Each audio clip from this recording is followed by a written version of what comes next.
ပြင်ဆင်ရတာလည်းကုရိုးရှင်းပင်မဲ့အာဟာရဓာတ်ပေါင်းမျိုးစုံပါဝင်တဲ့အရာကဘာလဲသိလားဟုတ်ပါတယ်ကြက်ဥပဲဖြစ်ပါတယ်ကိုလက်စထရောပါလို့ဝါမှာဆိုလို့ကြက်ဥကိုရှောင်နေဆိုရင်တော့ဒီအတွေးကိုဒီနေ့ပဲရပ်လိုက်ပါ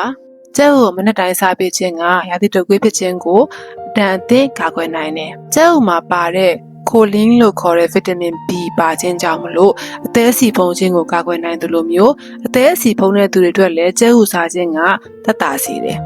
ကျုပ်မှာ essential amino acid leucine ပါဝင်တဲ့အတွက်ကြောင့်မလို့ပျက်စီးသွားတဲ့chấtသားတွေကိုပြန်လဲပြုပြင်ပြီးတော့တန်ဆွမ်းစေတယ်။ကျုပ်မှာပါတဲ့သက်ဆောင်တဲ့ lutein က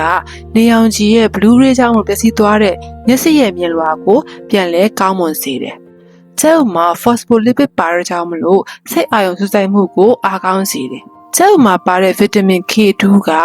ကယ်လ်ဆီယမ်ကိုအယိုးနဲ့သွားစီကိုပို့ဆောင်ပေးရတဲ့ကြောင့်မလို့အယိုးနဲ့သွားတန်ပါစေတယ်။ကျုပ်မှာ omega 3 fatty acid ပါတဲ့ကြောင့်မလို့ကင်ဆာ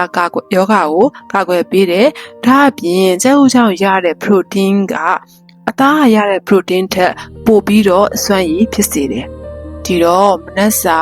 ချက်ပုတ်ပြင်ဆင်ရမှာအချိန်မရတဲ့သူတွေအတွက်ကျုပ်ကိုမနက်နှလုံးစားပေးခြင်းကအခုပြောပြသွားတဲ့အာဟာရဓာတ်တွေအများကြီးရမှာဖြစ်ပါတယ်အဲ့တော့မနက်တိုင်းကျုပ်စားဖို့မမေ့နဲ့နော်